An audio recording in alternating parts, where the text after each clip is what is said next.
آئیسک news کے معزز ناظرین السلام علیکم۔ معزز ناظرین گرام، اس سے پہلے آپ اس کہانی کی 22 اقساط سن چکے ہیں۔ اب قسط 23 ملاحظہ فرمائیں۔ مجھے یوں محسوس ہوا جیسے کسی وحشی سانڈ نے میرے سینے پر ٹکر دے ماری ہو۔ اس کی آواز میں نکاہت تھی لیکن الفاظ میں اپنائیت کی مٹھاس رچی ہوئی تھی۔ برسا برس کے بعد کسی نے مجھے بیٹا کہہ کر مخاطب کیا تھا۔ پنڈلیوں میں لرزش نمودار ہونے سے پہلے میں اپنی جگہ پر بیٹھ گیا۔ غزالہ کی ماں میرے سامنے اپنے جوہر کے پہلو میں بیٹھ گئی تھی۔ اس وقت میں نے پہلی بار دیکھا کہ اس کا رنگ گورا ضرور تھا لیکن جسم میں خون کی کمی کے باعث سفیدی نے پلاہٹ اختیار کر لی تھی۔ اس کی آواز بھی تھکی تھکی سی تھی، جیسے بولنے میں اسے دشواری ہو رہی ہو۔ اس کی آنکھوں میں تیرتے ہوئے گلابی ڈوروں کی بنا پر میرے لیے یہ اندازہ لگانا دشوار نہیں تھا کہ وہ اس وقت بھی کوکین کے نشے میں تھی۔ کرنل ٹرالی اپنے آگے گھسیٹ کر چائے بنانے لگا۔ بیٹی کے بعد تم نے ہمارے میاں پر بھی شاید ڈورے ڈال لیے ہیں۔ غزالہ کی ماں میری طرف دیکھتے ہوئے مسکرا کر بولی تو اس کے لہجے میں سرور کی موہوم سی لغزش موجود تھی جسے کوئی تجربہ کار ہی محسوس کر سکتا تھا۔ میرے ساتھ کرنل بھی مسکرا دیا۔ تنویر میاں بہت اچھے لڑکے ہیں شمع، مجھے خوشی ہے کہ غزالہ نے زندگی میں پہلی بار ایک صحیح کام کیا ہے۔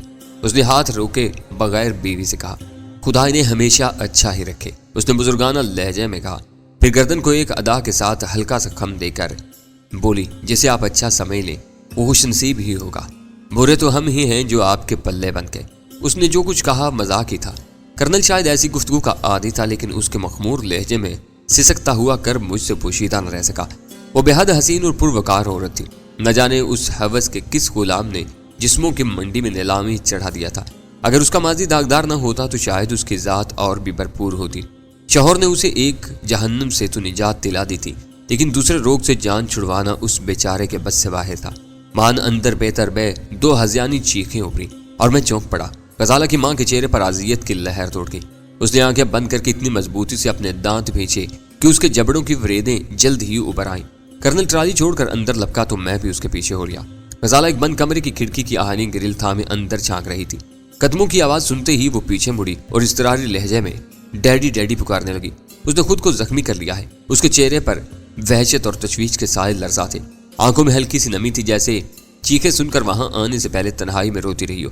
کمرے کا دروازہ مقفل تھا اور چابی باہر ہی دیوار پر لٹکی ہوئی تھی۔ کرنل نے پھرتی سے دروازہ کھولا اور میں اس کے ساتھ ہی کمرے میں گھس گیا۔ ایک خوبصورت اور صحت مند نوجوان کوہنیوں میں سر دیے چت پڑا ہوا تھا اور اس کی پیشانی سے تازہ تازہ خون رس رہا تھا۔ اس کی آنکھوں میں دہشتناک ویرانی رچی ہوئی تھی جس میں دکھ یا تکلیف کا کوئی احساس نہیں تھا۔ اس کا لباس صاف ستھرا تھا لیکن قمیض کی ایک آستین پھٹی ہوئی تھی۔ کمرے کے ایک گوشے میں اسفنج کا نرم گدا پڑا ہوا تھا لیکن چادر چیتڑوں میں تبدیل ہو چکی تھی۔ تکیہ پھٹا ہوا تھا، اس کی روئی پورے کمرے میں بکھری ہوئی تھی۔ کامران بیٹے، بوڑھے کرنل نے نوجوان کے پاس فرش پر اکڑوں بیٹھ کر دردمندانہ لہجے میں اسے پکارا لیکن وہ بدستور اسی لاتعلقانہ انداز میں فرش پر پڑا چھت کو گھورتا رہا جیسے اس کی سماعت کام ہی نہ کر رہی ہو۔ کرنل نے بے بسی سے میری طرف دیکھا، کسی کو نہیں پہچانتا، کبھی کبھی غزالہ سے باتیں کر لیتا ہے۔ میں نے ترہمہ میں نگاہوں سے اسے دیکھتے ہوئے اس کا بازو چھوا تو وہ اچھل کر فرش سے یوں اٹھتا چلا گیا جیسے بے خیالی میں اس نے بجلی کا ننگا تار چھو لیا ہو، اور بندر کسی پھرتی سے میری طرف آیا تو اس کی آنکھوں میں وحشیانہ چمک کوند رہی تھی۔ میری چھٹی حس نے فوراً ہی خطرے کا اعلان کر دیا۔ اگر میں اس کا حملہ روکنے کے لیے بروقت تیار نہ ہوتا تو وہ اپنے بے پناہ زور میں مجھے پچھلی دیوار تک رگیدتا چلا جاتا۔ وہ جیسے ہی مجھ پر جھپٹا میں نے اپنے پاؤں فرش پر جما کر اسے اپنی باہوں میں دبوچ لیا۔ میری سخت گرفت میں وہ ایک دو بار تڑپا اور پھر اس کے عضلات ڈھیلے پڑتے چلے گئے۔ اس نے میرے سینے سے لگ کر اپنا سر میرے داہنے شانے پر ٹکا دیا۔ میں اسے سہارا دے کر گدے کی طرف لایا اور وہ بلا چوں چراں گدے پر لیٹ گیا۔ غزالہ اسی اثناء میں فرسٹ ایڈ کا ڈبہ بھی لے آئی تھی جو کامران کی ذہنی حالت کے پیش نظر غالباً ہر وقت گھر میں موجود رہتا تھا۔ میں نے فرسٹ ایڈ باکس میں سے روئی نکال کر اس بد نصیب کی پیشانی کا زخم صاف کرنا شروع کیا تو اس نے کوئی مزاحمت نہیں کی۔ اس کی ویران آنکھیں لا تعلقانہ انداز میں خلا کے کسی نقطے پر مرکوز رہی۔ غزالہ اور اس کے بوڑھے باپ کے چہروں پر حیرت کے آثار نمایاں تھے۔ شاید میرے ساتھ کامران کا مفہمانہ رویہ ان کی توقعات کے برعکس تھا۔ تم سب پاگل ہو؟ وہ گدے پر لیٹے لیٹے بڑبڑایا جیسے کسی نادیدہ آصف سے مخاطب ہو۔ میں تمہیں فنا کر دوں گا، میں تمہارا شہنشاہ ہوں۔ پھر وہ کلکاری مار کر ہنس پڑا۔ میرا ہاتھ بہک گیا۔ اس کی جنون آمیز ہنسی تھمی تو میں نے اس کی رگ دوبارہ پھڑکنے سے پہلے ہی اس کے زخم کی ڈریسنگ کر دی۔ یہ دے دیں اسے۔ غزالہ نے ایک گولی میری طرف بڑھاتے ہوئے سرگوشیانہ لہجے میں کہا، آپ کی بات مان لے گا۔ اس نے سر گھما کر غزالہ کو گھور کر دیکھا اور پھر اداس لہجے میں بولا، تو کہاں چلی جاتی ہے؟ یہ سب ظالم ہے، مجھے قید کر رکھا ہے، مجھے وہاں کب لے جائے گی؟ ابھی چلیں گے۔ غزالہ اس کے بالوں میں ہاتھ پھیرتے ہوئے دل پر جبر کر کے بولی، دیکھو یہ کیا دے رہے ہیں۔ اس نے فرما بردارانہ انداز میں مجھ سے گولی لے کر پانی کے ساتھ حلق سے اتار لی۔ غزالہ کے باپ نے خاموشی سے مجھے اشارہ کیا اور ہم دونوں غزالہ کو کامران کے پاس چھوڑ کر باہر آ گئے۔ ذہن بالکل معاف ہے، کرنل نے باہر نکل کر دلگیر لہجے میں کہا۔ یادداشت کا خانہ بالکل خالی ہے۔ میں نے کمرے سے مسحری سمیت ہر چیز ہٹا دی ہے، لیکن پھر بھی دیواروں سے سر مارنے لگتا ہے۔ مجھے کئی مرتبہ مار چکا ہے، اپنی ماں کی تو صورت تک دیکھنا پسند نہیں کرتا۔ غزالہ کے لیے اس کے لاشعور میں شاید کوئی احساس زندہ ہے، کیونکہ بد کلامی کے باوجود آج تک کبھی اس کے ساتھ تشدد نہیں کیا۔ مجھے حیرت ہے کہ اس نے تم سے خاموشی سے مرہم پٹی کروا لی، مجھ سے تو باقاعدہ ہاتھا پائی پر اتر آتا ہے۔ میں خاموش رہا۔ میرا طب یا نفسیات کے شعبے سے کوئی تعلق نہیں تھا، لیکن زمانے کی ٹھوکری کھا کھا کر میں نے انسانوں کو پرکھنے کا فن خوب سیکھ لیا تھا۔ غزالہ مجھے بتا چکی تھی کہ 2 ماہرین نے کامران کے بارے میں فیصلہ صادر کیا تھا کہ کسی موذی نشے کی بڑی خوراک نے اس کے دماغ کے حساس خلیوں کو ہمیشہ کے لیے تباہ کر دیا ہے، لیکن مجھے اندازہ ہوا تھا کہ پاگل ہو جانے کے باوجود اس کے کچھ احساسات زندہ تھے۔ غزالہ کے ساتھ اس کا رویہ حیرت ناک تھا۔ بالکل ہی پاگل ہوتا تو رشتے کے تقدس کا احترام کیے بغیر کبھی بھی اس کی درگت بنا سکتا تھا۔ پھر اپنی ماں کے ساتھ اس کا رویہ شاید ہمیشہ یکساں ہوتا تھا۔ جب بھی وہ بیٹے کو کربناک چیخیں سننے کے باوجود اسے دیکھنے نہیں آئی تھی۔ سب سے بڑی بات یہ کہ اسے اپنے باپ کی کمزوری کا اندازہ تھا، لہذا اسے جارحانہ سلوک پر اتر آتا تھا، مگر میری قوت کا اندازہ لگاتے ہی وہ بے چوچراں میرے اشاروں پر چلنے لگا تھا۔ کوکین کے ڈسے ہوئے اس خوبصورت جوان کے لیے میرے دل میں ہمدردی اور امید کے جذبات امڑ آئے۔ غزالہ کے گھر پر گزرا وہ وقت میرے اعصاب پر آسیب بن کر سوار ہو گیا۔ زندگی میں پہلی بار میں نے کسی شے کے ہاتھوں ایک بہت بڑے گھر کی بربادی کا منظر اپنی آنکھوں سے دیکھا تھا۔ وہ گھرانہ میرے لیے معاشرتی بربادی کا ایک مثالی المیہ تھا۔ ان میں سارے ہی کردار قابل رحم تھے۔ شمع سے غزالہ تک کسی پر بھی اس تباہی کی ذمہ داری عائد نہیں کی جا سکتی تھی۔ کامران اپنی ماں کے پاندان سے کوکین کھا کر ضرور اس حال کو پہنچا تھا، لیکن وہ بیچاری خود اس نشے کی اس حد تک غلام تھی کہ اپنے لہو کی بربادی کے باوجود اپنی طلب کا جہنم سرد کرنے پر مجبور تھی۔ ان کا مجرم وہ تھا جس نے آبرو کی نیلام گاہ میں پہلی بار غزالہ کی ماں کو اپنے مذموم مقاصد کی تکمیل کے لیے کوکین کا پہلا پان کھلایا تھا۔ قانون منشیات کا دشمن تھا۔ اس کی نگاہوں میں اسے بنانے، بیچنے اور استعمال کرنے والے سب یکساں مجرم تھے، لیکن ان حالات کو ختم کرنا قانون کے دائرہ کار سے باہر تھا جو منشیات فروشی کے لیے زرخیز ثابت ہوتے تھے۔ ترقی کے ساتھ ساتھ ہر شخص کی سوچ کاروباری ہوتی جا رہی تھی۔ ہیروئن اور کوکین اس لیے استعمال نہیں ہو رہی تھی کہ تیار کی جا رہی تھی، بلکہ اس کی منافع بخش تجارت کا سبب یہ تھا کہ معاشرے میں اس کی طلب موجود تھی۔ ہر شخص اسی کاروبار کا رسیہ تھا جس کی طلب ہو، اور ہر ایک اپنی چیز کو خریداروں کے رجحانات کے پیش نظر بہتر سے بہتر بنا کر بازار میں لا رہا تھا۔ ارتقاء کا یہی تاریخی عمل نشوں کی صنعت میں بھی کار فرما تھا۔ چرس اور ہیروئن سے پہلے بھنگ گھونٹ کر پی جاتی تھی یا افیم کھائی جاتی تھی، اور ان میں سے کوئی چیز انسانی صنائی کی زد میں نہیں آتی تھی۔ دونوں کا ماخذ دھرتی کا سینہ تھا۔ بیج سے کونپلوں، پودوں، پھول اور پھر پھل تک ہر مرحلہ قدرت کی فیاضیوں کا ایک شاہکار تھا، لیکن ان نعمتوں کو ناآسودہ لوگوں نے اپنے درد کا درمان بنا لیا تھا۔ برگ حشیش سے ابتدا ہوئی، پھر گانجا اور بھنگ سے ہوتے ہوتے نوبت چرس تک پہنچ گئی۔ دوسری طرف افیم نے ارتقائی سفر کا آغاز کیا تو مدک اور چانڈو جیسی دیسی چیزوں سے مارفین اور ہیروئن تک وجود میں آتی چلی گئی۔ میرے لیے یہ سمجھنا دشوار تھا کہ جب ہیروئن اور چرس کا نشہ بھی لوگوں کو ان کے تفکرات سے پناہ نہ دے سکے گا تو پھر کہاں سے اور کون سا نشہ آئے گا۔ نشے لوگوں کو برباد کر رہے تھے۔ فرد کی اکائی پر ضرب لگنے کے نتیجے میں معاشرے کی یکجہتی خطرے میں پڑتی نظر آ رہی تھی، لیکن اس وبا کے تھمنے کے کوئی آثار نہیں تھے۔ میں خود اس برائی کے دور رس اثرات سے باخبر ہونے کے باوجود اس کی نشو نما میں بھرپور حصہ لینے پر مجبور تھا۔ ذہن میں اعلیٰ فلسفیانہ خیالات کا سمندر ٹھاٹھے مار رہا تھا، لیکن عملاً میں موتی دادا کے اڈے سے تھوڑی دور حامد کی واپسی کا منتظر تھا، جو تھوڑی دیر پہلے اتر گیا تھا۔ میں اسٹیئرنگ کے پیچھے بیٹھا سگریٹیں پھونکتا اور سوچتا رہا۔ کچھ دیر بعد وہ جوان سال اور خوش پوش لڑکا مجھے اس تنگ سی گلی میں سے نکلتا نظر آیا جہاں گنجان آبادی میں موتی دادا کی چھوٹی سی عمارت میں اپنا اڈا کامیابی سے چل رہا تھا۔ حامد کو میں ذاتی طور پر نہیں جانتا تھا، بس جہانگیر سے ملنے والے حلیے کی بنا پر اسے پہچانتا تھا۔ اس کے دائیں ہاتھ میں سیاہ رنگ کا ایک بیگ جھول رہا تھا۔ بظاہر وہ بے پرواہی کے انداز میں چلا رہا تھا، لیکن اس کی متجسس نگاہیں کسی خالی سواری کی تلاش میں سڑک پر بھٹک رہی تھی۔ جو ہی وہ گلی سے اگلے پول تک پہنچا، میں نے گاڑی اسٹارٹ کی اور پھر اسے آگے بڑھا کر اس کے برابر میں روک دیا۔ کھڑکی میں سے میں نے دیکھا کہ چلتے چلتے وہ ٹھٹک کر رک گیا تھا۔ پھر اس سے قبل کہ وہ میری کار کو نظر انداز کر کے آگے بڑھنے کا فیصلہ کرتا، میں نے انجن بند کیے بغیر گیئر نیوٹرل کر کے ہینڈ بریک کا لیور کھینچا اور پھرتی سے کار سے نیچے آ گیا۔ اس نے کار کی چھت پر سے تیکھی نظروں سے میری طرف دیکھا اور میں دوستانہ انداز میں مسکرا دیا۔ بیٹھ جاؤ، جہاں بھی جانا ہے میں اتار دوں گا۔ شکریہ، اس نے خشک لہجے میں کہا۔ میں کسی اجنبی کا احسان دینا پسند نہیں کرتا، یہ کہہ کر اس نے آگے بڑھنے کا ارادہ ہی کیا تھا کہ میں نے اس کا نام لیا اور اس کے قدم زمین میں گڑ کر رہ گئے۔ اجنبی احسان کرنے پر تلا ہوا ہے، میں نے مسکراتے ہوئے کہا۔ پھر جو تمہارا نام سے واقف ہو وہ اتنا بھی اجنبی نہیں ہوتا جتنا تم سمجھ رہے ہو۔ بے فکر رہو، میرا پولیس سے کوئی تعلق نہیں ہے۔ کون ہو تم اور کیا چاہتے ہو؟ وہ الجھن امیز لہجے میں بولا۔ تمہیں میرا نام کیسے معلوم ہوا؟ اتنے سوال؟ میں ہنس دیا۔ گاڑی میں بیٹھ جاؤ، مزے مزے سے باتیں کریں گے۔ موتی دادا کے کسی آدمی نے دیکھ لیا تو کل سے مال نہیں ملے گا، وہ سمجھے گا کہ تم کوئی مخبر پیچھے لگا بیٹھے ہو۔ موتی دادا کے نام نے اس کے رہے سہی حوصلے پر بھی اوس ڈال دی اور وہ پیشانی پر تفکر امیز شکنے لیے گاڑی میں بیٹھنے لگا۔ میں نے بھی اس کے ساتھ ہی اپنی نشست سنبھال لی اور ہینڈ بریک چھوڑ کر کار آگے بڑھا دی۔ میں ونڈ شیلڈ سے باہر ٹوٹی پھوٹی سڑک پر نظریں جمائے ہوئے تھا، لیکن بائیں آنکھ کے گوشے سے میں دیکھ رہا تھا کہ وہ مجھے تشویش زدہ انداز میں گھورے جا رہا تھا۔ آخر اس کے صبر کا پیمانہ لبریز ہو گیا اور وہ بول ہی پڑا۔ میں تمہارے بولنے کا منتظر ہوں، تم کافی دنوں سے میری نگاہ میں ہو۔ میں نے سپاٹ لہجے میں کہا، میں چاہتا ہوں کہ تم میرے لیے کام کرو۔ کیا کام؟ بظاہر اس نے اچٹ کر سوال کیا تھا، لیکن اس کا لہجہ کھوکھلا تھا۔ پارسا بننے کی کوشش مت کرو، میں نے قدرے سخت لہجے میں کہا۔ موتی دادا کے پاس لوگ کس لیے آتے ہیں یہ مجھے اچھی طرح معلوم ہے، اور یہ بھی یاد رکھنا کہ تم نے اس ملاقات کا کسی سے بھی ذکر کیا تو وہ تمہاری آزادی کا آخری لمحہ ثابت ہوگا۔ پورے گھر کو بند کروا دوں گا، کوئی ضمانت لینے والا نہیں ملے گا۔ وہ کچا کھلاڑی تھا، پہلی دھمکی سنتے ہی اس کی پیشانی پر پسینے کی بوندیں اوپر آئیں۔ کام کی نوعیت سمجھے بغیر میں کیا کہہ سکتا ہوں، اس نے بے چارگی کے ساتھ کہا۔ میرے پے در پے حمدوں نے اسے بکلا کر رکھ دیا تھا۔ موتی دادا کے بجائے تمہیں میرا مال بیچنا ہوگا۔ میں نے اسے ٹٹولنے کی نیت سے تیر پھینکا۔ یہ مشکل ہے، اس نے گہری سانس لے کر کہا۔ اگر تم موتی دادا کو جانتے ہو تو تمہیں یہ بھی معلوم ہونا چاہیے کہ انحراف کرنے والوں کے ساتھ وہ کیا سلوک کرتا ہے۔ میں تمہیں پورا تحفظ فراہم کروں گا، میں نے اسے حوصلہ دلایا۔ میں نیا ضرور ہوں لیکن اس لائن سے خاصا واقف ہو گیا ہوں۔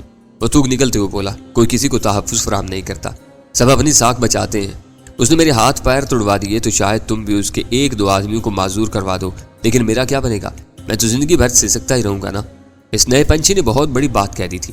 مجھے بے اختیار طارق یاد آ گیا جس اسکندر نے اپنی ساکھ کی بھینٹ چڑھا دیا تھا۔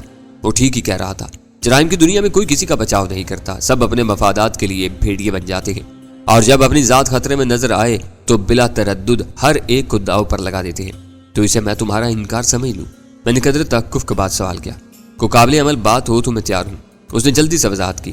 میں دیدہ دانستہ کوئی خطرہ مول لینے کو تیار نہیں ہوں، اور اگر میں تمہیں باہر بھیجنا چاہوں، میں نے ایک ایک لفظ پر زور دے کر کہا۔ وہ چونک پڑا، پھر ٹھہرے ہوئے لہجے میں بولا، شاید تمہیں علم نہ ہو کہ میں جو کچھ کر رہا ہوں شوقیہ نہیں بلکہ مجبوری کے تحت کر رہا ہوں۔ میں پوری کے چکر میں آدھی سے ہاتھ نہیں دھونا چاہتا۔ تمہیں بتیرے ایسے لڑکے مل جائیں گے جو ہر قیمت پر دنیا دیکھنے کے خواہش مند ہیں۔ تمہیں تو کیریئر ہی چاہیے نا۔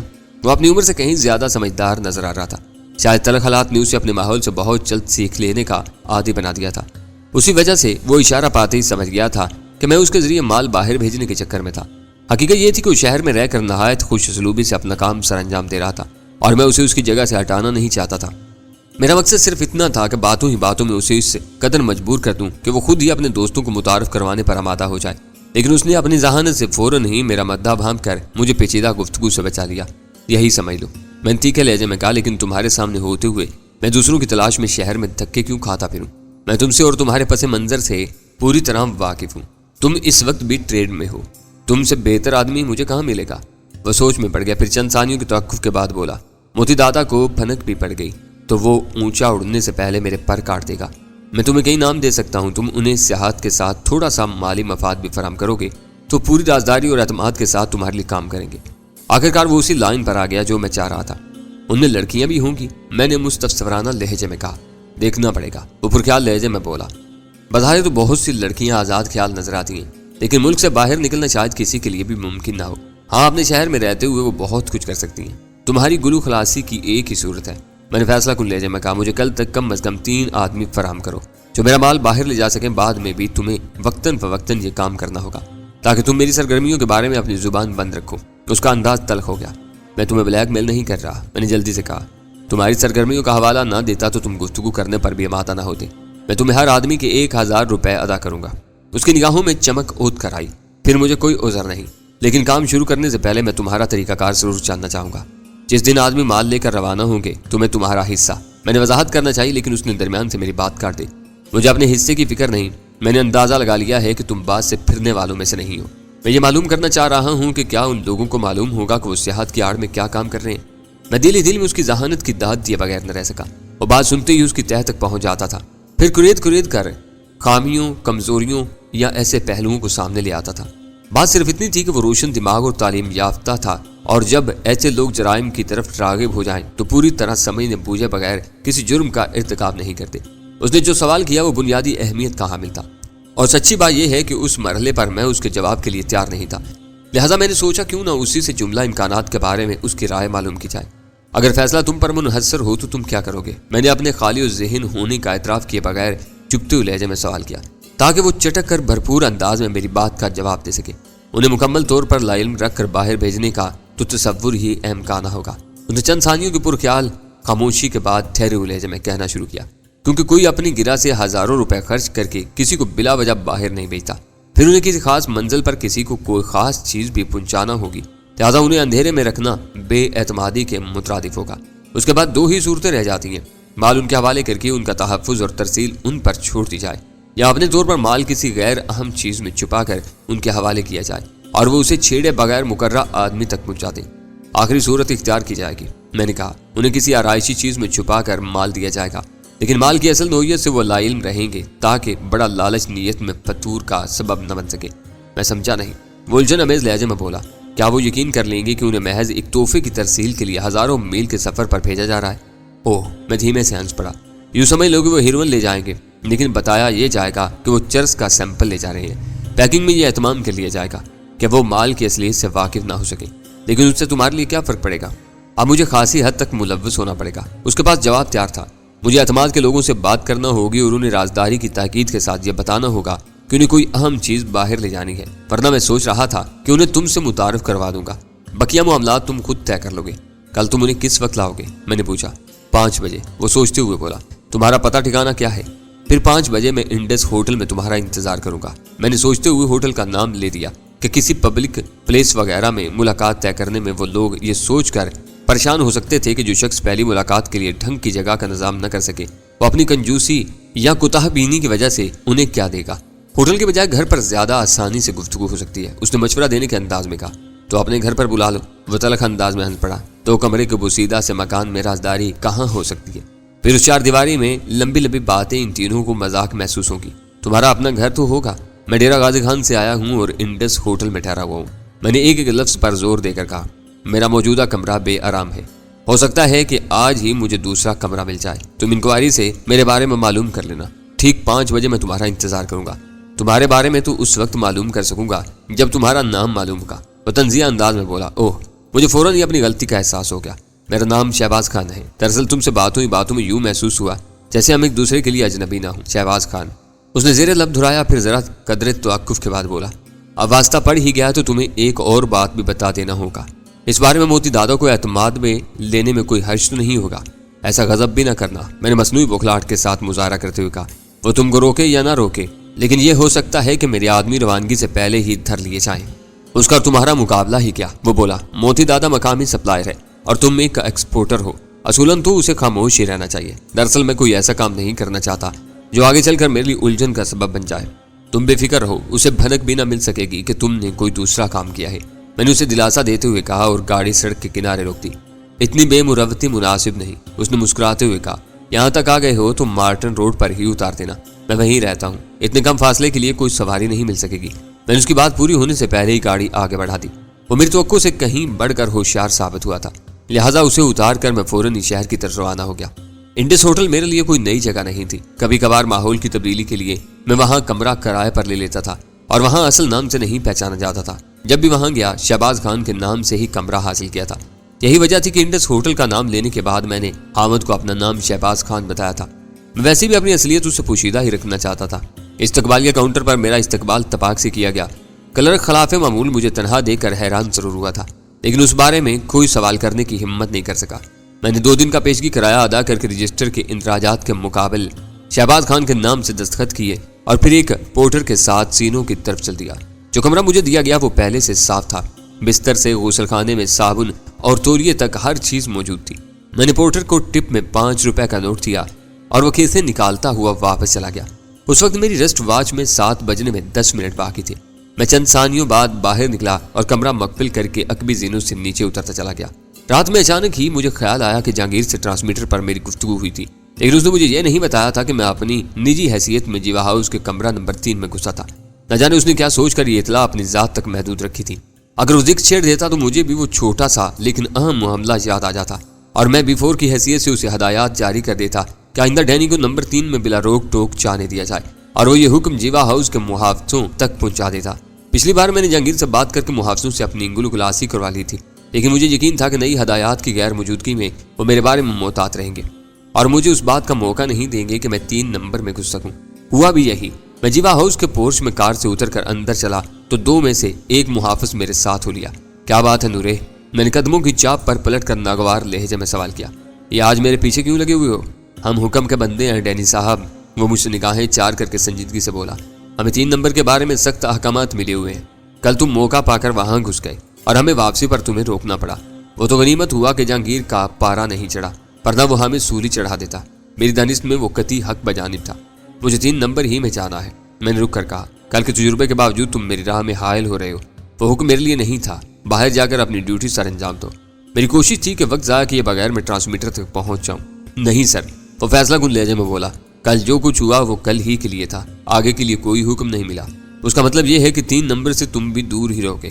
ادھر گئے تو میں گستاخی کرنے پر مجبور ہو جاؤں گا، میرے ساتھ آؤ۔ میں غصیلے لہجے میں یہ کہتے ہوئے فون کی طرف بڑھ گیا۔ سلسلہ ملنے پر دوسری طرف سے جہانگیر کی بیوی نے ریسیور اٹھایا تھا۔ میری آواز پہچانتے ہی وہ کھل اٹھی۔ اسے بہت شوق اور جارحانہ لہجے میں میری مزاج پرسی کی تھی، لیکن میرے اعصاب پر یہ فکر سوار تھی کہ گھڑی کی سوئیاں ساتھ سے آگے سرک رہی تھی۔ B1 وقت پر مجھے MT100 پر موجود نہ پا کر برہم ہو سکتا تھا۔ میری طرف سے اجلت کے اظہار پر اس کا لہجہ خشک ہو گیا۔ چند ثانیوں بعد ہی دوسری طرف جہانگیر لائن پر آ گیا۔ میں 3 نمبر میں جانا چاہتا ہوں، لیکن تمہارے آدمی میری راہ میں حائل ہیں۔ میں نے بلا کسی تمہید کے کہہ ڈالا۔ آج پھر لیکن کیوں؟ اس کا لہجہ تحیر امیز تھا۔ حکم، میں نے مختصر کہا۔ میرے پاس وقت کم ہے، لیکن مجھے اس بارے میں کوئی ہدایات نہیں ملی۔ اس کی آواز اوپری لہجہ شکایت امیز تھا۔ تم نے اس بارے میں کل بھی مجھے ٹال دیا تھا۔ حقیقت بتائی تھی۔ میں بحث میں الجھنے کے بجائے ایسے فکروں سے کام چلا رہا تھا کہ قریب کھڑا ہوا نورا میرے جوابات سے گفتگو کی نوعیت کے بارے میں کوئی اندازہ نہ لگا سکے۔ تم نے کل والا واقعہ بتایا تو کیا جواب ملا تھا؟ میری بات ہی نہیں ہوئی کسی سے۔ اس نے سفید جھوٹ بولا اور میں دل ہی دل میں پیچھے تاب کھا کر رہ گیا۔ میں ریسیور نورے کو دے رہا ہوں۔ ماؤتھ پیس میں یہ کہہ کر میں ریسیور نورے کو تھما دیا اور یوں میری مشکل آسان ہوگی۔ نورے کا تسلط ختم ہونے کے بعد میں پوری احتیاط کے ساتھ قفل کھول کر 3 نمبر میں داخل ہوا تو مجھے مقررہ وقت سے 5 منٹ کی تاخیر ہو چکی تھی۔ میں نے اندر سے دروازہ مقفل کیا اور پھر MT300 آن کر دیا اور اس پر ریڈیائی لہروں کا دھیما دھیما شور سن کر میری جان میں جان آ گئی کہ اس وقت تک B1 لائن پر نہیں آتا۔ میں اطمینان سے سگریٹ سلگا کر کمرے میں ٹہلتا ہوا ٹیپ ریکارڈر کی طرف چلا گیا۔ اس میں کیسٹ یوں کا تم موجود تھا۔ پھر میں نے کیمرے کا جائزہ بھی لے ڈالا۔ اس میں بدستور پہلی فلم لوڈ تھی۔ آخر میں MT300 سے منسلک کال ریکارڈ پر چکا تو یہ دیکھ کر چونک پڑا کہ اس میں کسی پیغام کی ریکارڈنگ ظاہر کرنے والا ننھا سا سرخ بلب روشن تھا، جس کا مطلب تھا کہ میری غیر موجودگی میں آپریٹرز پر کسی نے مجھ سے رابطہ قائم کرنے کی کوشش کی تھی۔ میں نے ایک بٹن دبا کر ریکارڈنگ کے لیے سیٹ کیے ہوئے سوئچ نارمل کیے، پھر ٹیپ کو ریوائنڈ کرنے والا بٹن دبا دیا۔ مختصر سی گردش کے بعد کیسٹ رک گیا اور میں نے آواز کھول کر اسے چلا دیا۔ B1 for B4۔ ریڈیائی شور کے پس منظر میں ریکارڈ کی ہوئی B1 کی آواز بہت واضح تھی۔ حالات بہت مخدوش ہو گئے ہیں۔ اگلی ہدایات تک MT300 کو ہرگز استعمال نہ کرنا۔ ہدایات کے لیے کوئی اور ذریعہ اختیار کیا جائے گا۔ چند روز کے لیے روپوش ہو جاؤ۔ مجھے شبہ ہے کہ MT300 کی فریکوینسی باہر کے کسی آدمی کے علم میں ہے اور ہمارے پیغامات درمیان میں پکڑے جا رہے ہیں۔ کسی کو خوفزدہ کرنے کی ضرورت نہیں۔ پچھلی ہدایات جاری رہیں گی۔ Over and all. کیسٹ گردش کرتا رہا لیکن آواز ختم ہو گئی۔ میں نے بٹن دبا کر کیسٹ آف کر دیا۔ B1 کا وہ پیغام میرے لیے ناقابل فہم تھا۔ اگر کوئی اس فریکوینسی سے واقف ہو چکا تھا اور اس پر ہونے والی گفتگو انٹرسپٹ کر رہا تھا تو B1 کا آخری پیغام بھی اس نے سنا ہوگا، اور یہ معلوم ہو جانے کے بعد کہ B1 مواصلاتی نظام میں کسی کے مداخلت سے باخبر ہو چکا ہے تو اس نے فوری طور پر کسی فیصلہ کن کارروائی کا آغاز کر دیا ہوگا، اور B1 وہ پیغام ریکارڈ نہ کرواتا تو حریف کو ہوشیار کیے بغیر اس کا سراغ لگانے کی کوشش کر سکتا تھا۔ لیکن کچھ دیر تک غور کرنے کے بعد میں اس نتیجے پر پہنچا کہ B1 کا وہ اقدام وہ ایک طرح سے درست ہی تھا۔ وہ مجھے اور دوسروں کو ہوشیار کرنا چاہتا تھا۔ ہماری طرف سے کسی رابطے میں ایسی باتیں کہی جا سکتی تھی جو زیادہ بڑی تباہی کا پیش خیمہ بن جاتی۔ میں اپنے ذہن میں اس گفتگو کو تازہ کرنے کی کوشش کرنے لگا جو B1 سے پچھلے روز MT100 پر ہوئی تھی۔ وہ گفتگو یاد آتے ہی میرے بدن کے سارے مساموں کے دھانے کھل گئے، کیونکہ پچھلے دن B1 سے میری گفتگو ہوئی تھی اور اس میں معاملات کے سارے اہم پہلو شامل تھے۔ اس گفتگو میں طارق اور اسکندر علی کا نام آیا تھا اور ان کی حیثیت بھی زیر بحث آئی تھی۔ B1 نے تو یہاں تک کہہ دیا تھا کہ اسکندر علی ہی تنظیم میں B4 کے عہدے پر فائز تھا۔ اسی حوالے سے ایڈکشن کیور سوسائٹی کا نام بھی آیا تھا۔ اور اس نے مجھے مشورہ دیا تھا کہ میں مالی آنند کے ذریعے اس سوسائٹی میں گھسنے کی کوشش کروں۔ ایشلی ہاؤس اور ویرا لائڈ کے نام بھی لیے گئے تھے۔ سب سے بڑی بات یہ تھی کہ اسی دوران میں بیفور نے مجھے لاہور کا وہ نمبر بھی بتایا تھا جس پر 1 سے 3 بجے کے درمیان A2 سے ہنگامی صورت کے تحت براہ راست ہدایات لی جا سکتی تھی۔ اگر وہ گفتگو درمیان میں کہیں سنی گئی تھی تو A2 کی جان شدید خطرے میں پڑ چکی تھی۔ اس کے ساتھ ایڈکشن کیور سوسائٹی میرے لیے چوہے دان کی صورت اختیار کر گئی تھی۔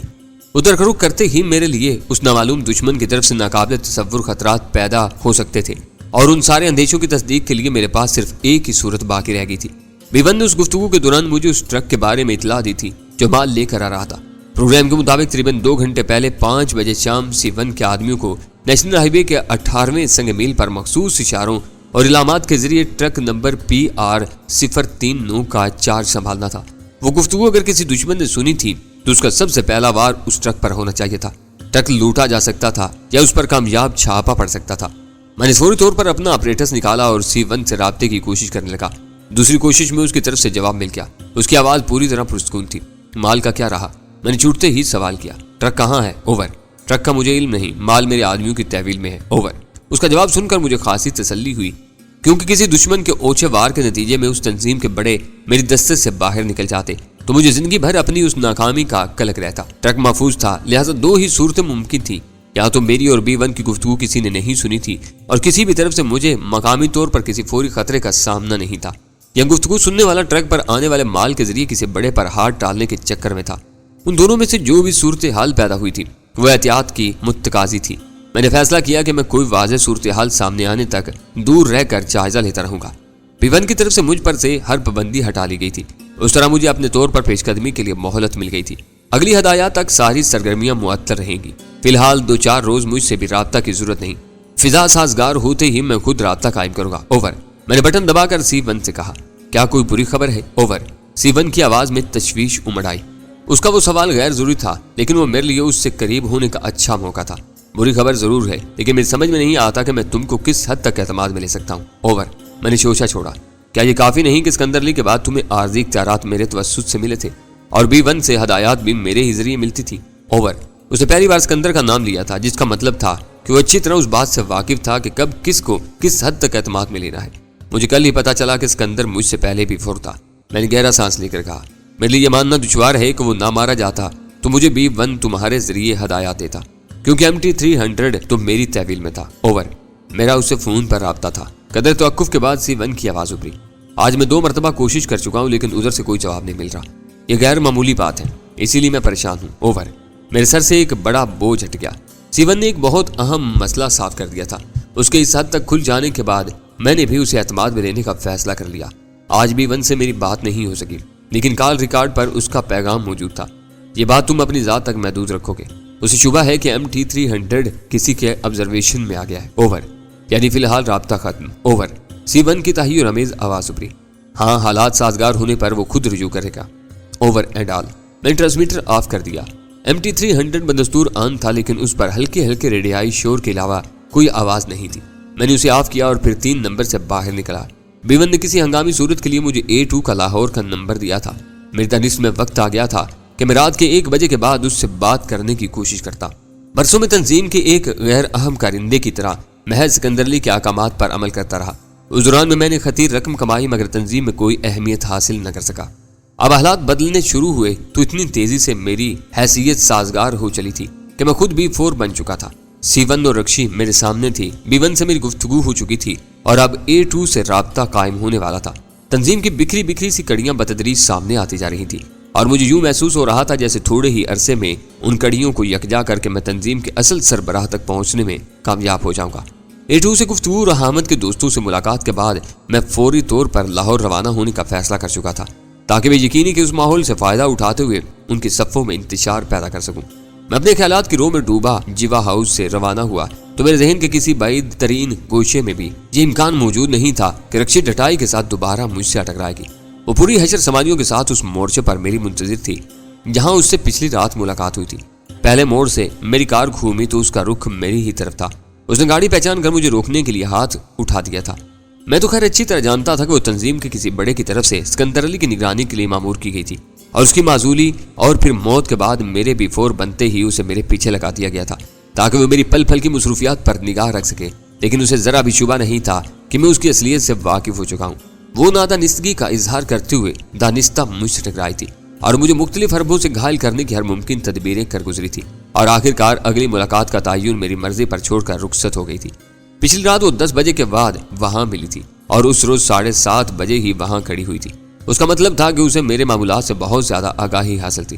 پچھلی رات کے بارے میں تو خیر یہ تصور کیا جا سکتا تھا کہ سیون نے اسے جیوا ہاؤس میں میری طلبی کے وقت سے آگاہ کر دیا ہوگا، مگر اس وقت اس کے ظہور کا مطلب تھا کہ بیون یا کسی اور نے اسے بتا دیا تھا کہ اب میرے لیے ہر روز 7 بجے شام جیوا ہاؤس کے 3 نمبر میں حاضری لگوانا ضروری ہو گیا تھا، اور وہ جب چاہے مقررہ وقت پر اس موڑ پر مجھ کو پکڑ سکتی ہے۔ میں دل میں ہنس دیا۔ اسے سب کچھ علم رہا ہو، لیکن یہ نہیں معلوم ہوگا کہ حالات اچانک بدل گئے تھے اور مجھے غیر معینہ مدت کے لیے MT-300 کی حاضری سے نجات مل گئی تھی۔ لیکن وہ خوبصورت شکاری C1 کے ساتھ رہتی تھی، جسے چند منٹ پہلے بدلے ہوئے حالات سے میں آگاہ کر چکا تھا۔ وہ گھر لوٹتی تو اسے ان حالات کا علم ہو جاتا، یوں وہ میرا سراغ کھو کر میری طرف رابطے کے انتظار پر مجبور ہو جاتی۔ وہ نظر آ ہی گئی تھی تو میں نے اس موقع سے فائدہ اٹھانے کا تہیہ کر لیا۔ حامد کے ساتھیوں سے اگلے روز ملاقات کے لیے شہباز خان کے نام سے انڈس ہوٹل میں کمرہ حاصل کر چکا تھا، اور ہوٹل والے اچھی طرح جانتے تھے، لہٰذا میں بخوف خطر ہو کر رکشی کے ساتھ جا سکتا تھا۔ میں نے کار روکی تو بلا تردد مسکراتی ہوئی ساتھ کی نشست پر بیٹھی۔ گاڑی کا انجن نیوٹرل میں دھیمے دھیمے گھرا رہا تھا، لیکن میں خاموشی سے اس کی طرف دیکھے جا رہا تھا۔ دروازہ بند کر کے وہ میری طرف متوجہ ہوئی تو نگاہیں چار ہوتی لگاوٹ کے انداز میں مسکرانے لگی۔ آج کس سے مل کر آ رہی ہو؟ میں نے اسے گھورتے ہوئے لہجے میں سوال کیا۔ کسی سے بھی نہیں، شرمساری کے بجائے وہ دیدہ دلیری کے ساتھ بولی۔ میں تو ادھر آتی رہتی ہوں، یہ بتاؤ کہ تم یہاں کیا کر رہے ہو؟ مجھ سے تو تم نے آج مصروفیت کا عذر کیا تھا۔ میرا سیٹ یہاں رہتا ہے، میں نے گاڑی آگے بڑھاتے ہوئے کہا، لیکن تم یہاں کیوں آتی رہتی ہو؟ خوشحال اور بے فکر لوگوں کی بستی ہے، وہ بے پرواہی سے بولی۔ نہ پکڑ دھکڑ کا اندیشہ ہوتا ہے، نہ کسی کو بھتہ دینا پڑتا ہے۔ ذلت کی آخری منزل پر پہنچ چکی ہو، میں نے کراہت آمیز لہجے میں کہا۔ کوئی تم سے گھر ملنے آئے تو تمہارا ساتھی برا مانتا ہے۔ تمہاری ان حرکتوں پر مجھے تو تم پر شبہ سا ہونے لگا ہے کہ کہیں لٹیروں کی کسی ٹولی سے تمہارا تعلق تو نہیں۔ وہ ہنس پڑی۔ لوٹا تو ایک ہی مرتبہ تھا، چادر کے تحفظ کے بعد ایک شام میں چادر اوڑے کھڑی تھی۔ ایک شریف آدمی نے لفٹ لی، پھر اسے دھمکایا کہ اس نے برس خالی نہ کیا تو شور مچا دوں گی۔ بیچارہ کوڑوں کے خوف سے لرز گیا اور مفت میں 2200 روپے ہاتھ آ گئے۔ وہ تفریح تھی، ورنہ لوگ خوشی سے لوٹنے پر آمادہ ہوں تو دل لوٹنے کا کیا فائدہ۔ رہا میرا ساتھی تو گھر کی حدود میں کسی کا وجود برداشت نہیں کر سکتا۔ اسے میرے طور طریق کا علم ہے، کبھی کبھار مجھ سے پیسے بھی لے لیتا ہے۔ میری وجہ سے اسے عیالدار شرفاء کی آبادی میں ایک گھر ملا ہوا ہے۔ لوگ ہمیں میاں بیوی سمجھتے ہیں۔ تمہیں شرم نہیں آتی اپنے وجود پر؟ اس کے بے باکانہ لہجے نے مجھے چڑھا دیا اور میرا لہجہ تلخ ہو گیا۔ پہلے آتی تھی، اب نہیں آتی، اس نے بلا تعامل جواب دیا۔ کئی جگہ ملازمت کی، لیکن ہر جگہ حریص لوگوں کی ذلیل نگاہوں نے پیچھا کیا۔ قلیل تنخواہ میں پہن لیا تو بھوکا رہنا پڑا، پیٹ بھر لیا تو پیرا ہن جواب دینے لگے۔ جب سے ملازمت چھوڑ کر لاؤبالی کی زندگی اپنائی ہے، خوشحال ہو رہی ہوں۔ ملازمت ایک تم نے نہیں کی ہوگی، ہزاروں کرتی ہیں۔ اس کے عزائم سے واقف ہونے کے باوجود میں غصے کی زد میں آ کر بحث میں الجھ گیا۔ برا لگتا ہے تو میری مدد کرو، وہ سرگوشیانہ لہجے میں بولی۔ سب حرکتیں چھوڑ دوں گی، کوئی میری کفالت کرے تو مجھے پاگل کتے نے نہیں کاٹا کہ در بدر خوار ہوتی رہوں۔ میں فوراً ہی سنبھل گیا۔ وہ اول درجے کی مکار تھی، نہایت خوبصورتی کے ساتھ گفتگو کو اپنی پسند کا رخ دے دیا تھا۔ میں ہنس پڑا۔ مجھے کیوں برا لگے گا؟ اگر تم گھنونی زندگی بسر کرنا چاہتی ہو تو کوئی بھی تمہیں نہ روک سکے گا۔ بس ملازمت پیشہ لڑکیوں کو کوئی الزام نہ دو، کیونکہ ہزاروں لڑکیاں عزت اور آبرو کے ساتھ اپنے گھروں کو پال رہی ہیں۔ میں مذاق نہیں کر رہی، وہ سنجیدگی کے ساتھ بولی۔ مجھے اپنے ساتھی سے خوف آنے لگا ہے اور میں کسی بہتر ٹھکانے کی تلاش میں ہوں۔ اس کی مصروفیات کچھ مشکوک سی ہیں، کسی دن اپنے ساتھ مجھے بھی لے ڈوبے گا۔